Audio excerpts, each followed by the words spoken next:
You have probably said it as a joke. My boss brainwashed me into working late. My friend got brainwashed by that diet trend. But the real answer is far stranger. Brainwashing is not a myth from old spy movies. It is a documented process built from ordinary psychological ingredients that exist inside your own brain right now. The term itself was born during the Korean War. American soldiers held in Chinese prison camps came home changed. Some denounced their own country. A few even chose to stay behind. Journalists needed a word for what had happened to them, so they translated a Chinese phrase, "shi now," meaning to wash the brain. But when psychiatrist Robert Jay Lifton studied these soldiers afterward, he found something less magical and far more unsettling. There was only pressure applied slowly in a very specific sequence. Lifton identified a pattern he called thought reform.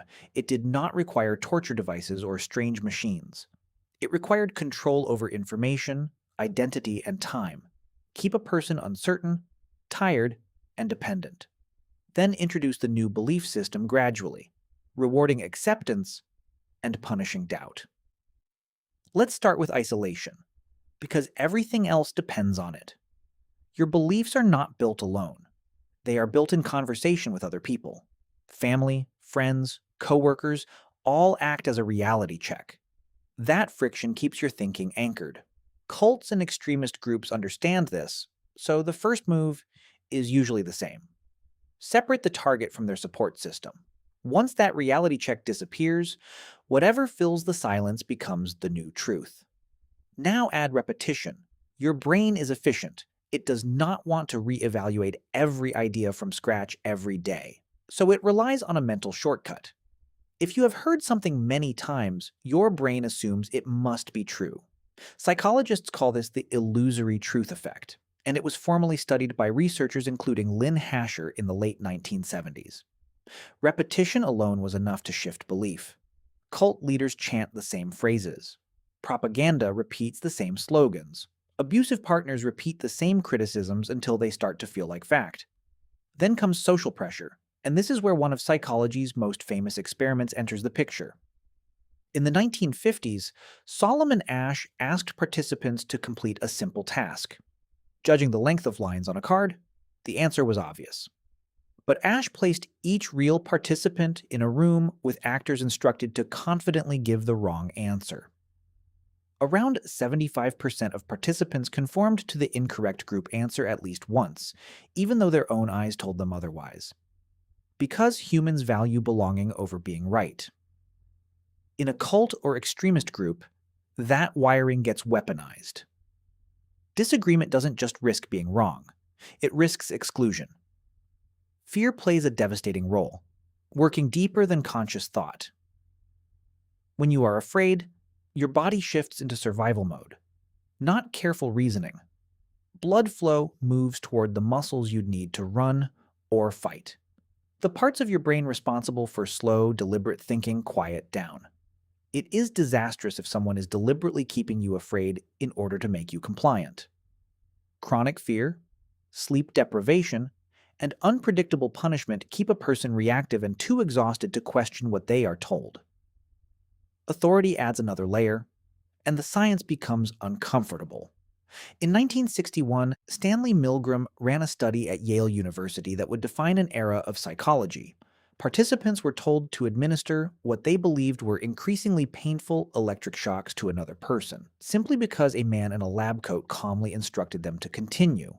Just a quiet, authoritative voice saying the experiment must go on. Many ordinary participants obeyed to what they believed were dangerous voltage levels. Milgram wasn't proving people are cruel, he was proving something scarier. Under the right structure of authority, ordinary people will act against their own values and convince themselves it isn't really their choice anymore. Finally, emotional manipulation ties the threads together. This is the deliberate use of love, guilt, shame, and hope to control behavior. Give affection when someone complies. Withdraw it the instant they resist. Psychologists call this intermittent reinforcement, and it is one of the most powerful conditioning tools that exists, because unpredictability makes the reward feel more valuable, not less. It is the same mechanism that keeps people pulling a slot machine lever. There is one more piece of the puzzle. It explains why people don't just accept manipulation, they often defend it fiercely, even to themselves. Psychologist Leon Festinger discovered this while studying a small doomsday cult in the 1950s, one that predicted the exact date the world would end. The world obviously did not end. Instead, many members became more convinced than before. Festinger called this cognitive dissonance, the deep discomfort of holding two contradictory beliefs at once. Facing that discomfort, the human mind will often bend the evidence rather than admit it was wrong. If you have already sacrificed money, relationships, or years of your life for a belief, abandoning that belief means admitting the sacrifice was pointless. This is why simply showing someone facts rarely undoes manipulation. The facts aren't the obstacle. The identity built on top of them is.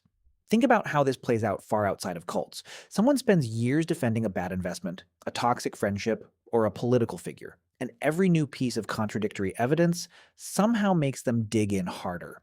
That is not stupidity. That is Festinger's dissonance, quietly protecting a fragile sense of self from the pain of admitting error. Get someone to make a small public commitment first, and their own mind will work overtime afterward to justify staying loyal to it. So can someone completely control another person's mind, the way it happens in the movies?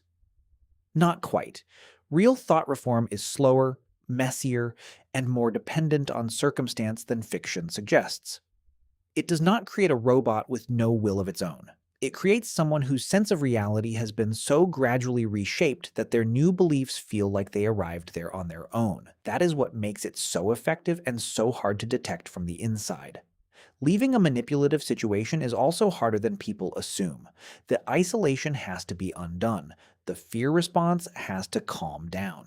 The identity that was built on the new belief system has to be gently replaced, not shattered, because shattering it too fast often triggers the same defensive reflex that keeps people loyal to abusive systems. Here is the part that should genuinely unsettle you. None of these 6 ingredients, isolation, repetition, social pressure, fear, authority, and emotional manipulation, require anything exotic.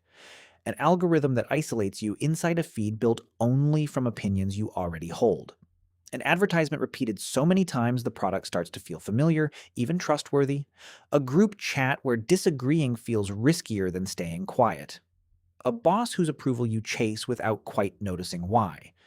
None of these are full brainwashing, but they are built from the exact same raw materials, so the next time you catch yourself certain about something, it's worth pausing to ask a quiet question.